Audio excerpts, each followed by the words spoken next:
Have you ever wondered what really happens when you stop chasing someone who took your presence for granted?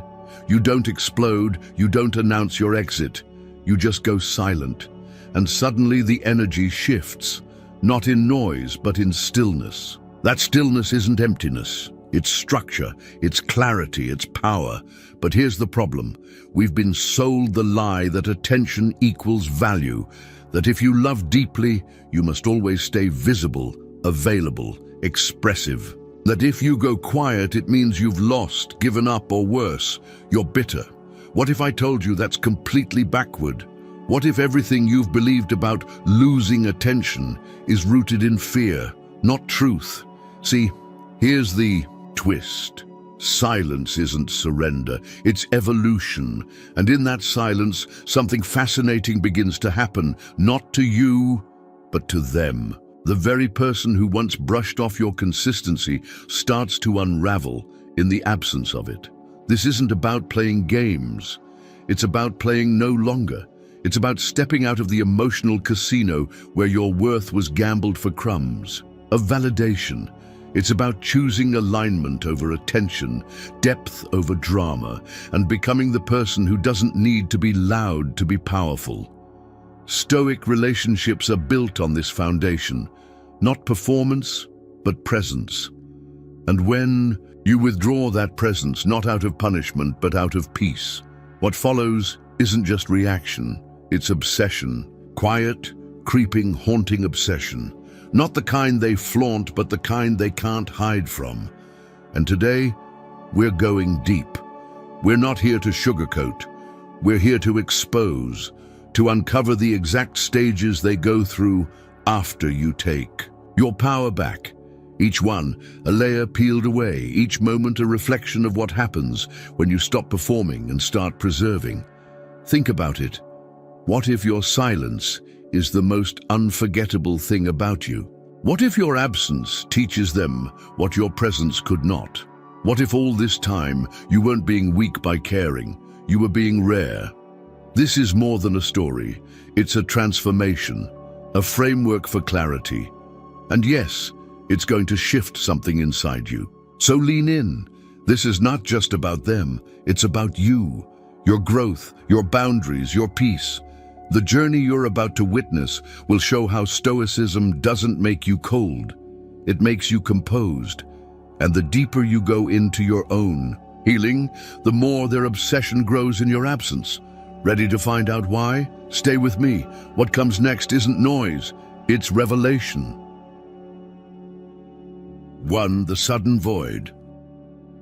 When you first go silent, they don't feel the tremor right away. At first, it's just a pause, a skipped message, a call that doesn't happen. They tell themselves you're probably busy, maybe distracted, maybe just taking a moment. The truth hasn't sunk in yet, because your consistency was the air they breathed, too subtle to be noticed until it's gone. But eventually, a strange kind of quiet starts settling in, and not the peaceful kind. It's a silence that shifts the atmosphere. It's not just that you're missing, it's that your energy has disappeared from their emotional universe, and suddenly, everything feels less steady. You were the one who checked in without being asked, who remembered the little things, who offered peace in moments when they didn't even know they needed it. And now, you're just not there. Not in anger, not in spite, but in stillness, and this stillness is not passive, it's powerful. It's deliberate. It's not a pause in communication. It's a full stop in emotional supply. Your attention, once so freely given, has been reclaimed. And what makes it unbearable isn't just the absence, it's the contrast. Because when you were present, they felt anchored, even if they never admitted it. They could float knowing you were always tethered to them. But now the tether has been cut, and the emotional freefall begins. And in that fall, they start reaching, not outwards but internally, grasping for explanations. Did you meet someone else? Did they go too far? Were there signs? And of course there were signs. The long pauses, the tired tone, the way you started. replying with less heart and more restraint, but they ignored those signs because they believed your patience was permanent.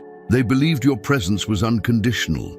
That belief, now shattered, becomes the first wound. This stage isn't loud. It's not chaotic. It's hollow. It creeps in during those quiet moments of the day when they instinctively reach for their phone, expecting your name to pop up, only to be met with silence. That silence becomes a weight. Not the kind you can see, but the kind you feel in your chest when something real is missing. It distorts their perception. Suddenly, everything you didn't say becomes a question mark. Every moment you're not around becomes a reminder that something is off, and maybe it's their fault. Maybe they pushed too hard. Maybe they took too much. But their ego resists that idea because accepting that would mean facing the fact that they lost something they thought was guaranteed. And here's where the Stoic perspective sharpens the reality. Your stillness isn't punishment. It's preservation. You didn't leave to teach them a lesson. You left to avoid further erosion of your peace. You understood, in a way most don't, that sometimes the most powerful boundary is silence. Stoicism teaches us to be less reactive, more intentional, to value our internal stability over external validation. And so, you didn't slam the door, you didn't raise your voice, you just removed your energy. And now they're left to sit in that absence, trying to decode a silence they never believed you were capable of. They start watching for any sign of your return, a like, a view, a message, but nothing comes. And that nothing is not neutral. It's a statement. It's a reminder that the emotional fountain they drank from wasn't infinite. And as the hours turn to days, and the days into weeks, that void doesn't close. It widens. Because the longer you remain silent, the more real it becomes that you might actually be done. Not temporarily, not emotionally manipulating, but truly, deeply done. And that terrifies them. They scroll back through old conversations, reread messages you sent with warmth and care, and realize they never really responded with the same depth. They thought your giving was just who you were, not something that could ever run dry. But now they see it. Your attention was never a default. It was a decision, a gift, one they wasted. And now, stripped of your steady presence, they feel emotionally naked, exposed, vulnerable, because you didn't just leave a space, you left a standard. And every interaction they now experience feels lacking, feels shallow, because your presence was substance. It was calm. It was rare. And they're starting to realize that rare doesn't return just because it's missed. That rare protects itself when it's unappreciated. That rare doesn't need to announce its exit. It just stops showing up, and that's the part that begins to hurt. Not the noise, but the quiet. Not the rejection, but the disconnection. Not the conflict, but the clarity. Because clarity means finality. And that finality whispers a truth they're not ready to admit. They didn't lose you in a moment. They lost you in pieces. Each time they dismissed your care, minimized your presence, overlooked your effort. And now, in the sudden void, those pieces come together like puzzle fragments, forming a picture they don't want to see. The image of someone who showed up fully, only to be taken for granted. Someone who offered calm, only to be met with chaos. Someone who loved without performance and left without vengeance. And as they sit in that realization, their mind begins the looping process, replaying what they had, what they ignored, what they lost. And all of it happens in silence, because your silence has now become their mirror. A reflection not just of who you were, but of who they weren't. Not present, not grounded, not grateful. And now, for the first time, they're starting to understand that Stoic relationships aren't about emotional highs or dramatic reunions. They're about presence with depth, intimacy with integrity. You didn't leave to cause pain. You left to stop being drained. And in doing so, you redefined the meaning of value, not in words, but in withdrawal. And that withdrawal has become the most unforgettable message of all. Because now, as they sit in the echo of your absence, the stage of obsession doesn't begin with desperation. It begins with a whisper. What if they're really gone? And that whisper will grow louder with every moment they realize you're not checking back in, not orbiting their world, not tethered to their chaos. You've broken the cycle. You've reclaimed your peace. And they're only just beginning to feel the weight of what they've lost, not because you told them, but because you stopped needing to. This is what Stoicism looks like in real time. It's not coldness, it's composure, it's the power of emotional sovereignty. It's the moment you stop performing and start protecting. And now that you've chosen that path, the sudden void isn't just their first stage of obsession. It's the first time they've truly seen you, not in proximity, but in absence, not in noise, but in stillness. And that stillness will haunt them longer than any goodbye ever could. 2. The performative glow-up. After the void settles in and the silence becomes undeniable, something strange begins to happen, not in you, but in them. They move into the next stage, the one where image takes priority over introspection, the stage I call the performative. Glow up. This is when the mask comes out. It's not real healing. It's not genuine change. It's theater. And the motivation isn't peace. It's perception. See, when your silence becomes too loud to ignore and your absence too heavy to carry, the ego steps in. Not to make amends, but to distract, to rewrite the narrative, to pretend none of it mattered. They don't want to admit they're feeling the weight of losing your attention, so they attempt to flip the script by performing happiness, broadcasting glow-ups, and pretending to be unbothered. Suddenly, their feed is a highlight reel of curated moments and dramatic captions, rooftop brunches with people who never made an appearance before, gym selfies with just the right lighting, philosophical quotes they barely understand, and photos, lots of them, posing, laughing, out with new people. But it's not celebration, it's bait. They're not documenting joy, they're staging relevance. They're creating a narrative for you to witness, hoping it draws your attention back, hoping you'll see what they're showing and question your silence. But here's the Stoic truth. Peace doesn't need an audience. And you've already seen the pattern too many times to fall for it again. They're not evolving. They're performing. They're not glowing up. They're flaring out, desperately trying to seem like they're rising above the storm your absence caused, while silently drowning in the silence you left behind. This isn't about growth. It's about getting a reaction, and they know which buttons to press. The carefully selected song lyric, the outfit they know you liked, a throwback to a place you once went together. It's not coincidence, it's calculated. They're measuring your silence by the metrics of engagement. Did you view the story? Did you like the post? Are you still watching? But you're not. Not anymore. Because Stoic relationships don't chase approval. They seek alignment. And you've chosen alignment. While they're focused on optics, you're focused on outcomes. While they're seeking attention, you're building intention. The deeper irony? Back when you were giving, steady, consistent, they barely acknowledged your efforts. Your warmth was overlooked. Your care was expected. Your energy was consumed, not cherished. But now that you've gone quiet, now that you've stopped reacting, every post is a cry into the void, every photo a flare shot into the sky, hoping to pull you back in. But it won't work, because you're not just ignoring them, you've evolved beyond them. This is what Stoicism looks like in motion, not coldness but control, not detachment but discernment. You're not checking their page every morning.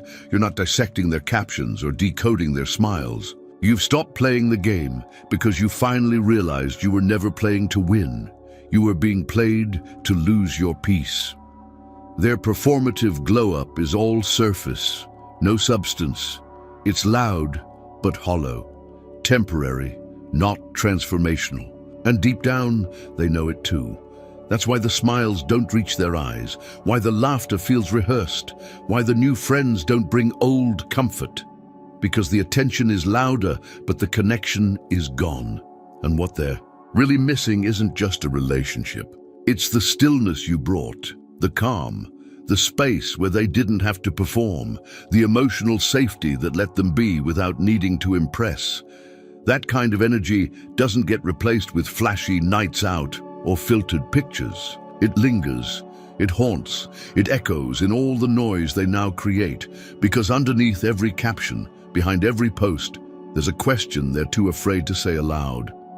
Why haven't you come back? Why aren't you reacting? Why are you so silent? But you know the answer, you're not watching. Because true healing doesn't happen on camera, it happens in the quiet. And while they're busy projecting perfection, you're living your peace, not performing it. You've embraced the Stoic principle of internal mastery. You no longer seek to prove your evolution to the world. You embody it. And that quiet embodiment is the very thing that now drives their obsession deeper. Because nothing is more unsettling to someone who once relied on your emotional availability than realizing they no longer affect your emotional equilibrium. Their glow-up isn't for them. It's for you. They want you to notice, to regret, to come back. But you won't. Not because you're cold, because you're clear. You've chosen clarity over confusion, truth over tolerance. And that kind of commitment to self doesn't flinch at superficial distractions. You see through the act. You always did. You just used to give them the benefit of the doubt. Now you give yourself the benefit of distance. And that's the shift. They can't replicate, because no matter how many filters they apply or how many stages they set, it never quite lands the way they want. Why? Because the person they're trying to impress is no longer in the audience. You've left the theater. You've unplugged the emotional screen they were projecting on, and now they're left performing for echoes. You don't scroll to compare anymore. You don't analyze who they're with or what they're doing. You're too grounded for that, too aligned. Your glow-up didn't need documentation. It happened in the hours you chose discipline over distraction. In the nights, you built, learned, trained, healed, grew in private. That's the difference. Their transformation is for show. Yours is for real. And the more they try to flex for your attention, the more obvious it becomes. They haven't changed. They've just gotten louder. So let them post. Let them pretend. Let them drown in applause that doesn't reach their soul. Because your silence is no longer a pause. It's a proclamation that you've moved on, that you've evolved, that you're no longer available for emotional theater. And in that decision, you've reclaimed your power, not by reacting, but by refusing to. That's real stoicism. That's real growth. That's real peace. If you're watching this and you feel it, you've lived it, or you're stepping into that quiet clarity right now, then you already know what to do. Like this video and comment number 1 if this hit home. And if you haven't already, subscribe, not just for more content like this, but because this is where you stay grounded, stay real, and stay evolving. 3. The accidental contact. After the noise of the performance starts to fade, after the applause they staged for themselves begins to feel hollow, the next shift arrives, quietly, deceptively casual. The accidental contact. It's rarely direct, never dramatic. In fact, it's always disguised as something harmless, something light, something forgettable on the surface. A random meme. A text about a restaurant name you once visited together, a question only you would know the answer to. But don't be fooled.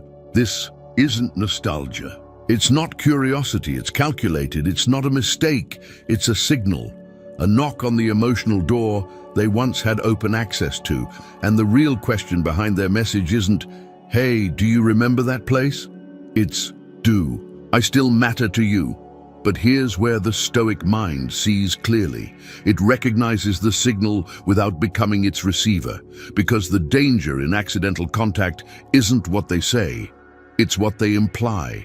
It's the emotional ambiguity that pulls on your past self, the one that always responded, always hoped, always gave them one more chance. But you're not that person anymore. You've changed.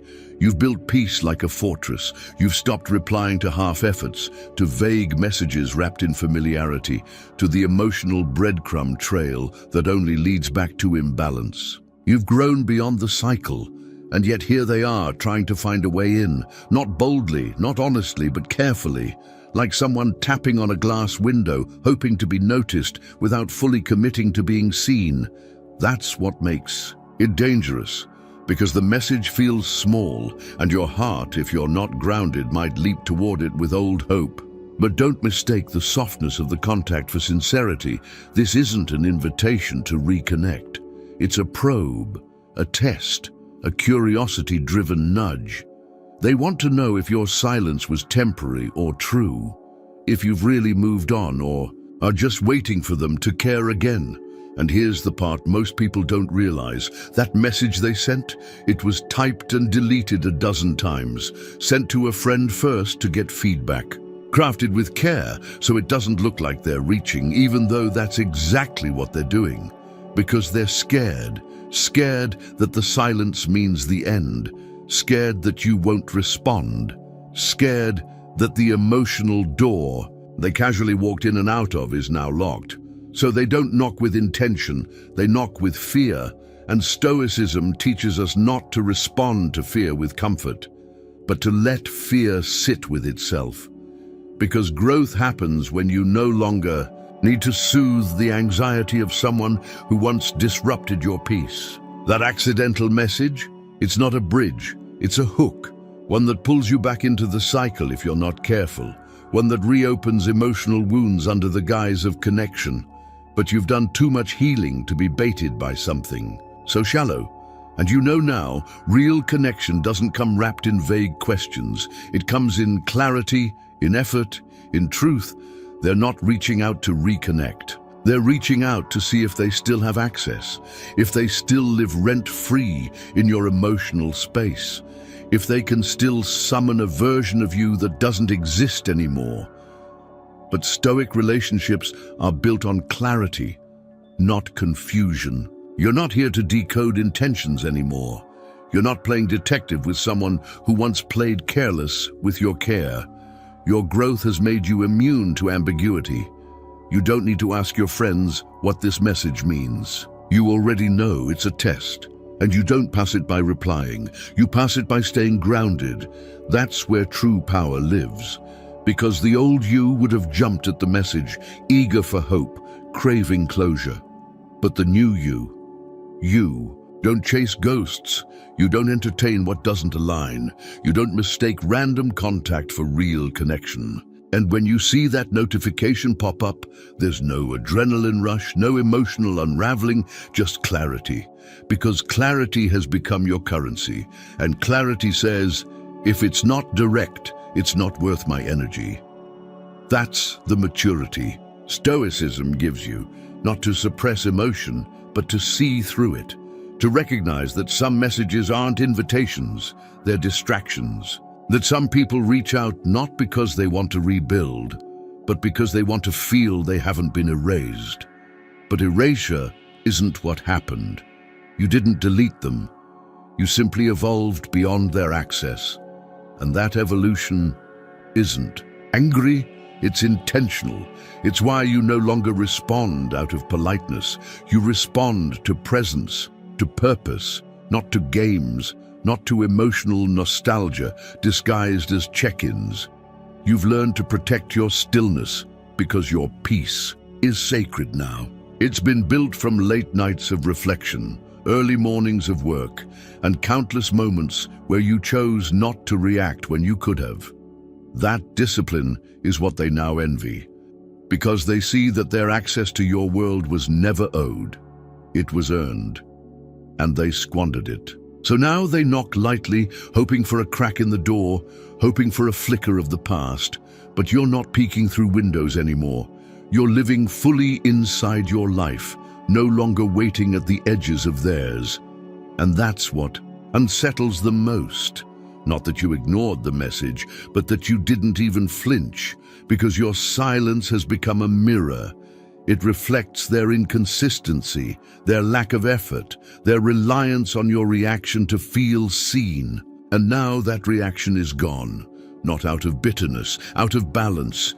You've recalibrated your energy, redirected your focus, rebuilt your emotional economy, and they don't get a line item anymore. That's the Stoic path, not harsh, not cruel, but unshakable. And this accidental contact, it's not the beginning of a new story. It's a reflection of the old one you've outgrown. So you smile, you breathe, and you leave the message unanswered.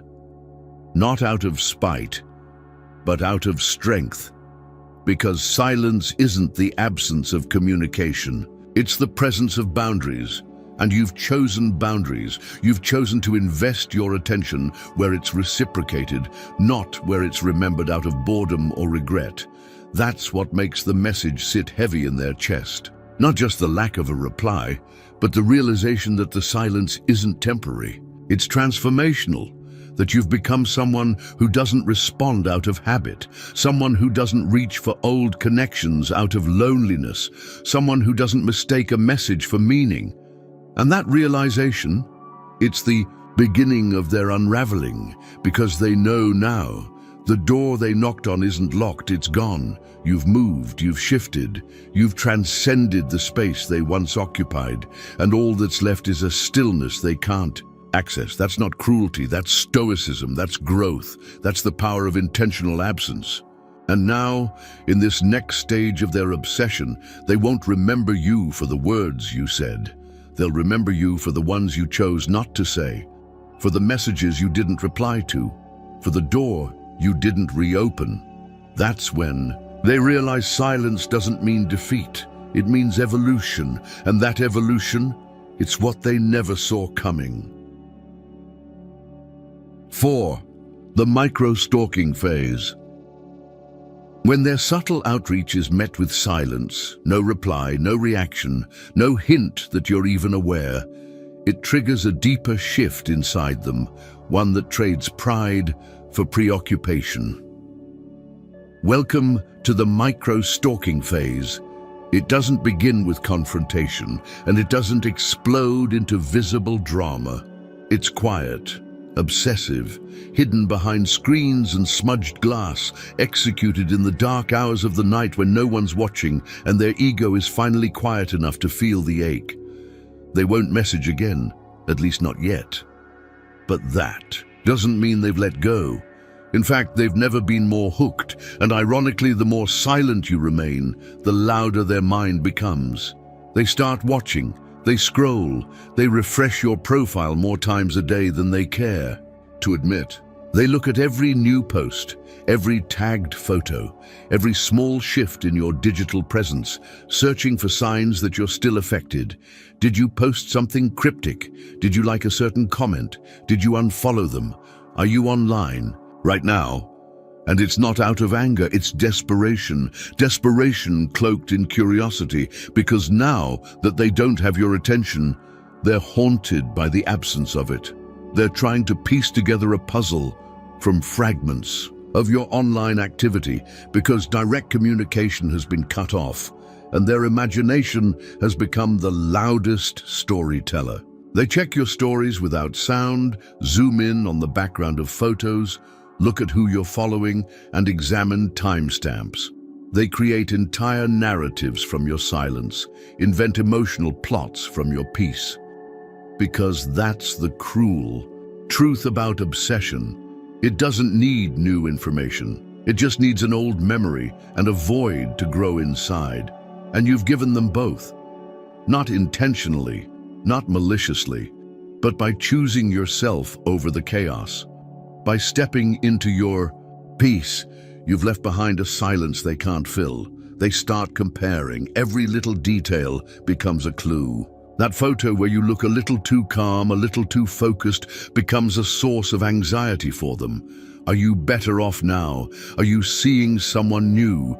Are you even thinking about them at all? And the more they dig, the more unsettled they become.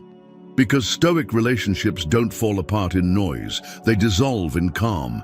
You didn't shout. You didn't post cryptic quotes or revenge lyrics. You just became still, and that stillness is deafening. It reflects everything they don't want to admit.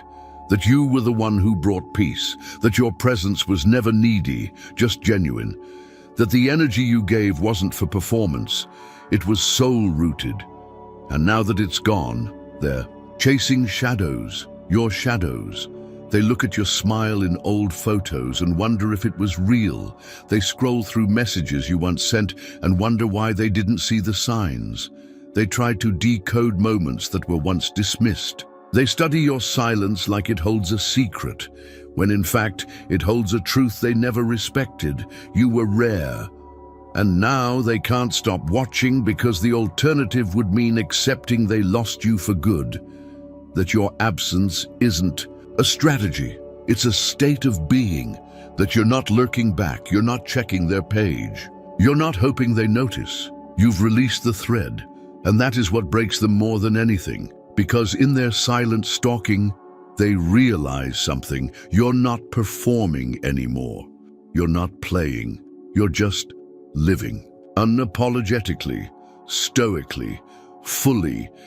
And in that reality, they see the full weight of your silence, not as emptiness, but as presence. They begin to recognize that your detachment didn't come from coldness, but from clarity. You didn't walk away because you stopped feeling. You walked away because you started healing. And now that healing is on display, not through flashy content, but through energy, through the quiet way your stillness reflects their chaos, through the contrast between their obsession and your alignment.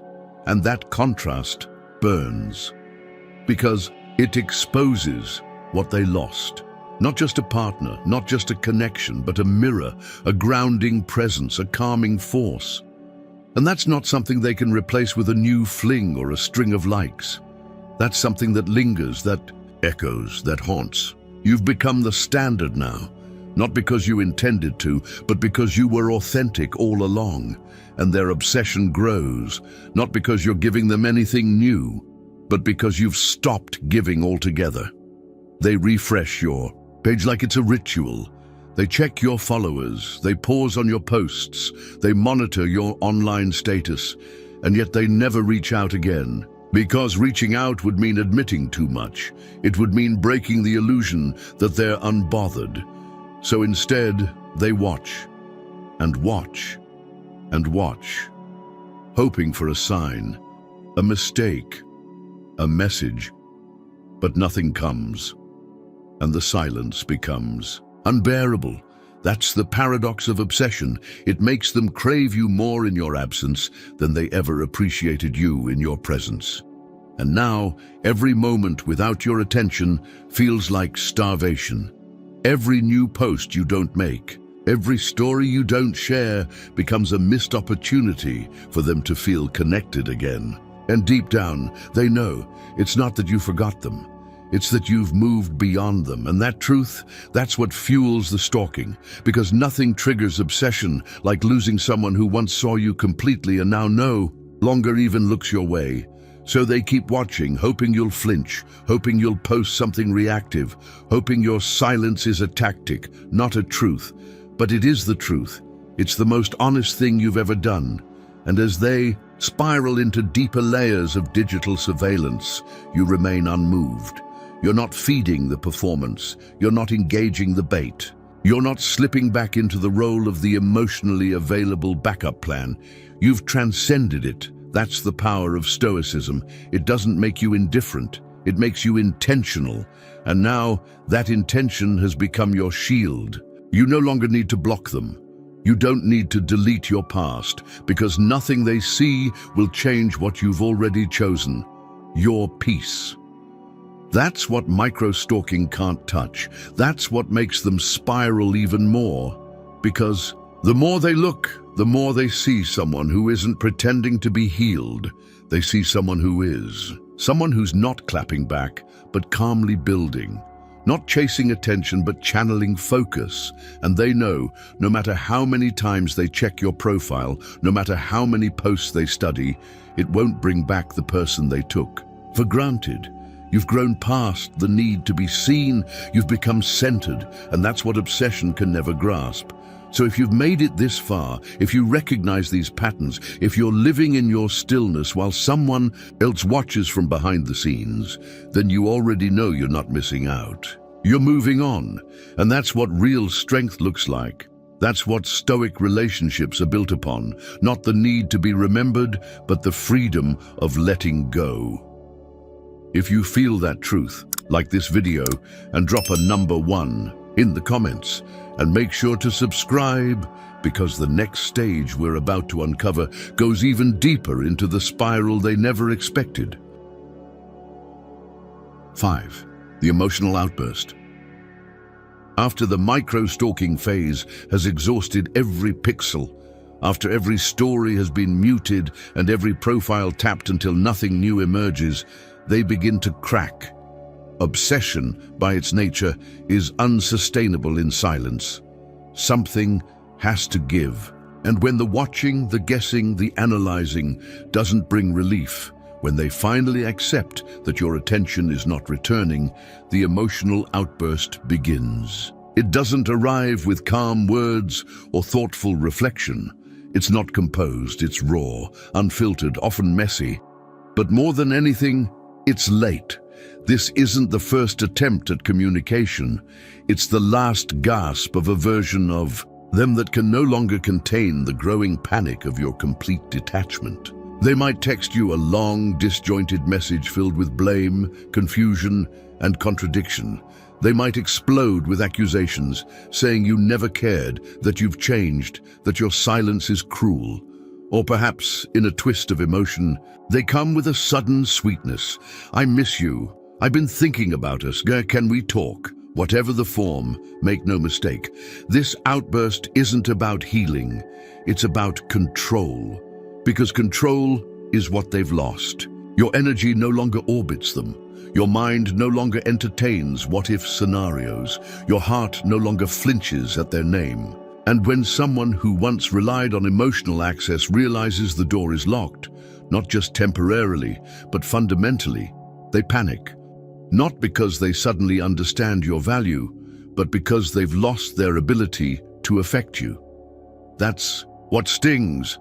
That's what fuels the outburst. You've moved from being emotionally available to emotionally sovereign. And that shift is unbearable to someone who once depended on your reaction for their reassurance. Now they want a reaction, not resolution. And the Stoic in you recognizes the difference. You've trained your emotions to observe, not to absorb. You no longer respond to the volume of someone's voice. You respond to the integrity of their presence.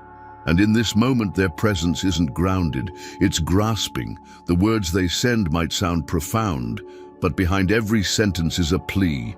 Please show me I still matter. Please prove I haven't lost all of you. But they have.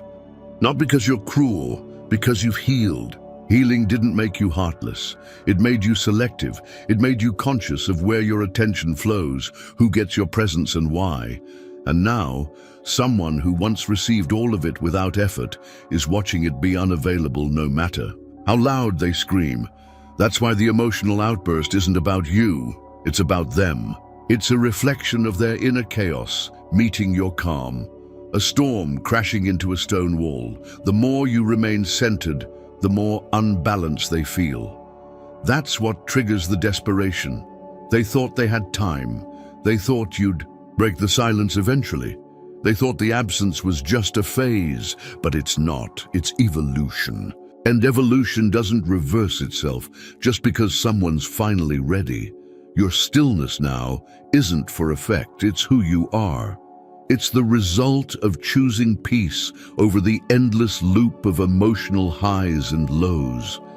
And there, realizing they no longer have the ability to pull you back into that loop. That's why they lash out. They throw everything they have, hoping one of their words will penetrate your peace. They want anger. They want sadness. They want any emotion from you because emotion would mean attachment. and attachment would mean hope. But you give them nothing, not out of spite, out of strength, because Stoicism isn't about repression. It's about choosing what you engage with, who you share your inner world with, and why.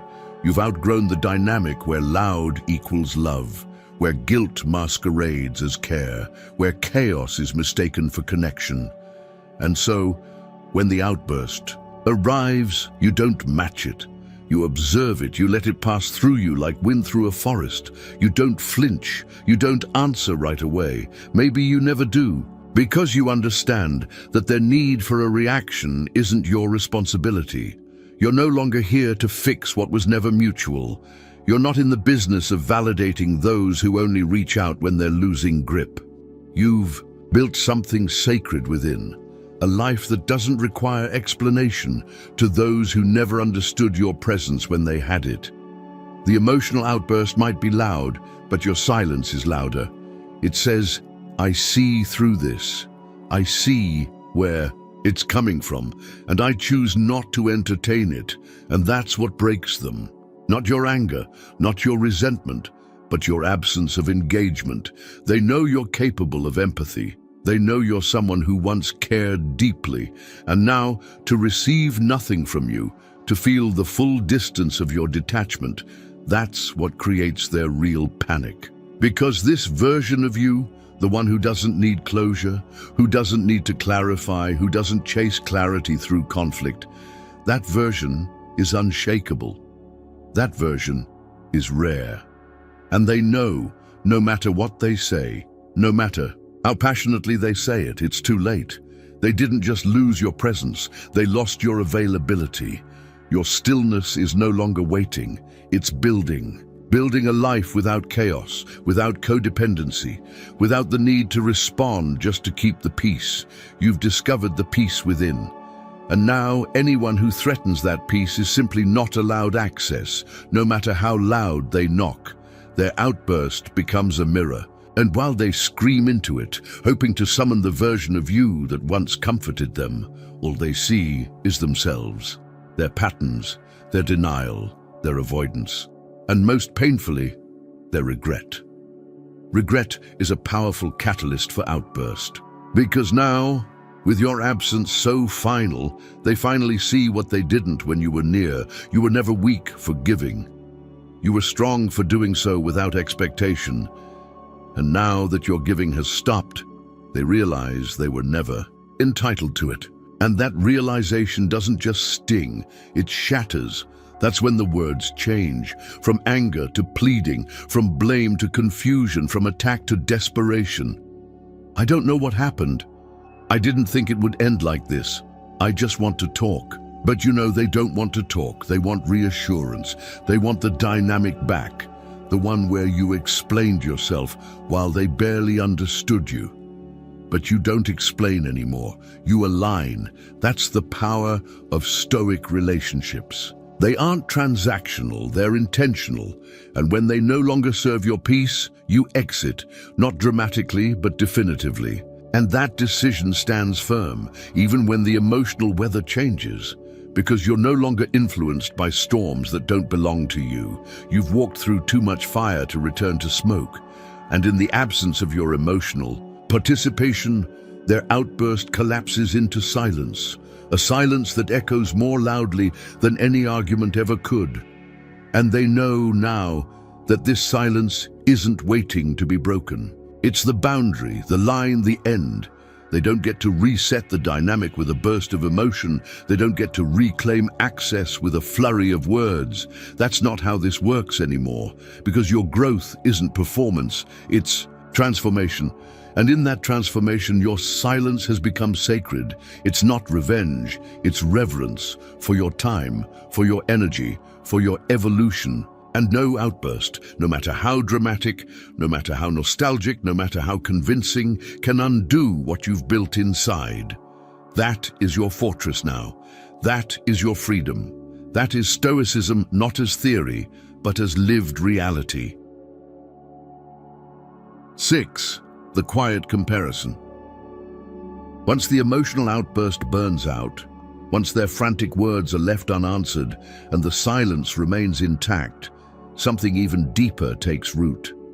This stage is less chaotic, more reflective. It doesn't scream like the last one. It whispers, it tiptoes. It's called the quiet comparison. It begins when they try to move on, not because they've healed, but because they're hoping someone new can distract them from the emptiness your absence created. So they go out, they meet new people, they start texting, laughing, dating. From the outside, it might look like they've let go, that they've moved forward, but that's the illusion. The truth lives beneath the surface, and it plays out in silence, because comparison doesn't need an audience. It begins slowly. Maybe they're sitting across from someone new, smiling through a dinner conversation. The other person is charming, attentive, even exciting. But something's off. It doesn't land the same way. The energy is louder but not deeper. The laughter feels more like performance than connection. The compliments come quickly, but they don't settle into the soul, because something is missing, you, or more precisely, what you brought. The calm, the depth, the stillness that made everything feel grounded, effortless, safe.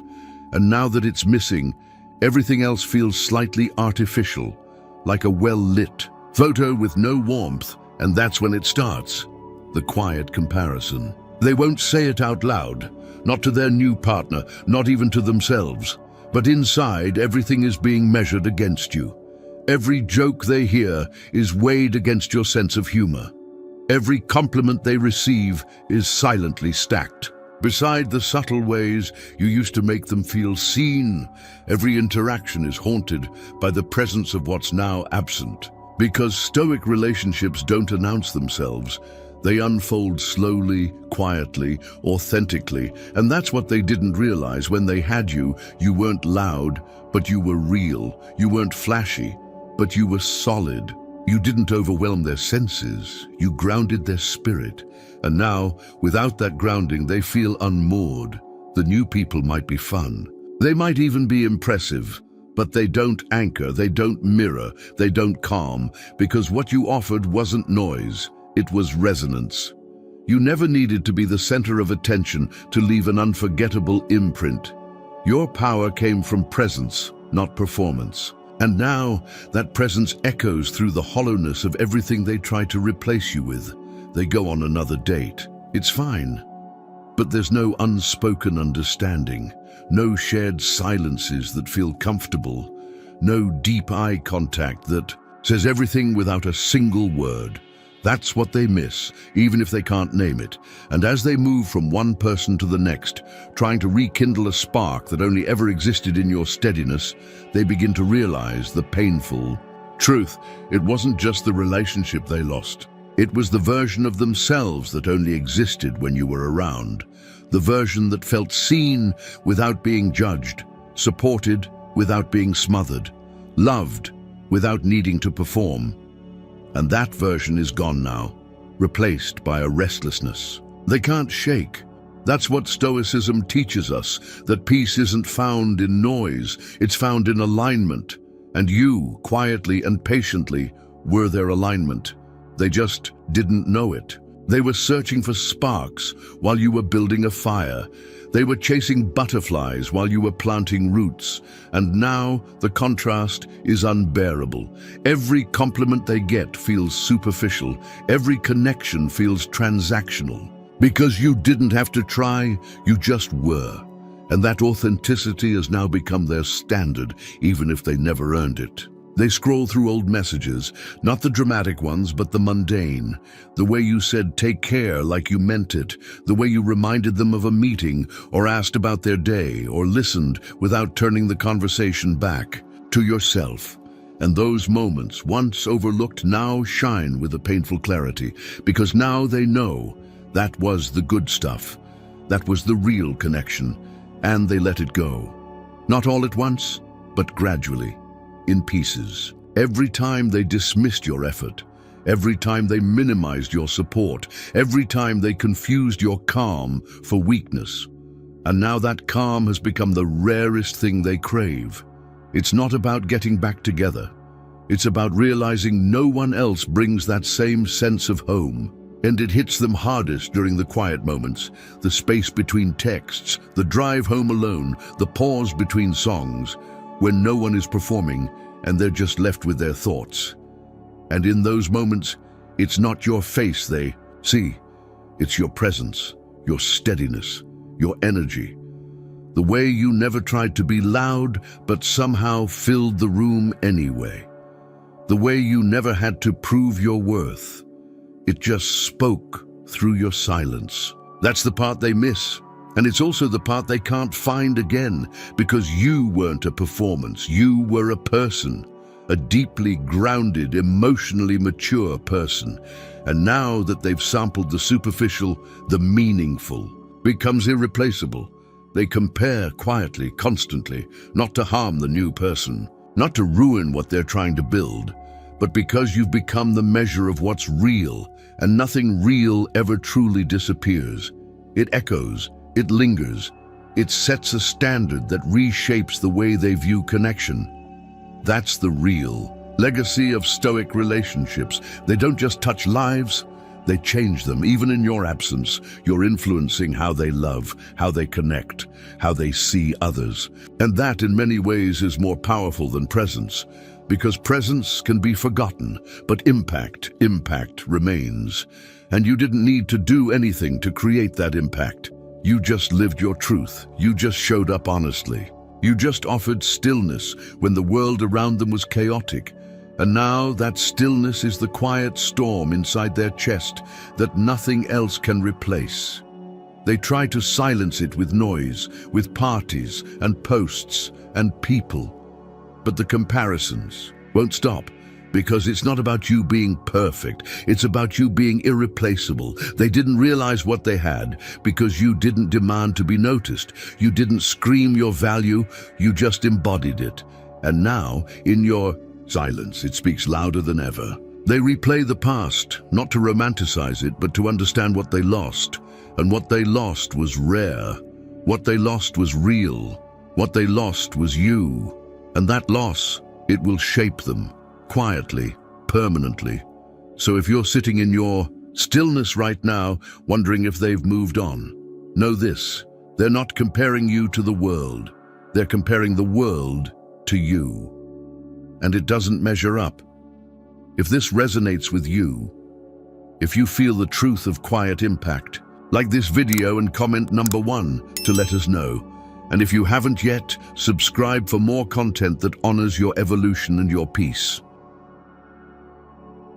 By now you've seen it unfold, not as a story of heartbreak, but as a timeline of awakening.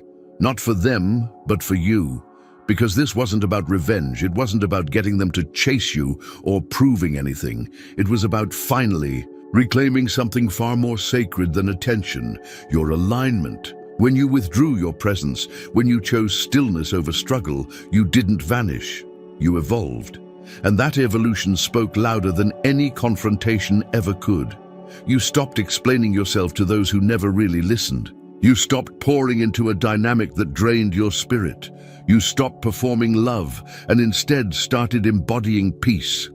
That's not loss, that's liberation. And as they moved through the stages of obsession, first denial, then performance, then contact, then silence, then rage, and finally, quiet reverence, it wasn't because you changed overnight.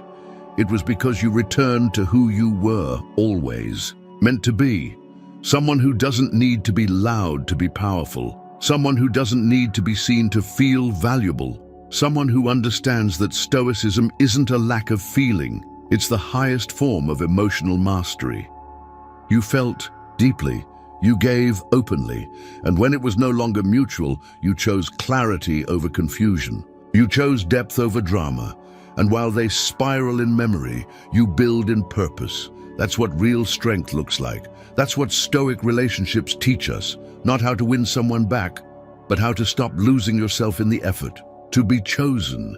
You were never invisible. You were simply irreplaceable. And now that you've embraced your evolution, there's no need to turn back.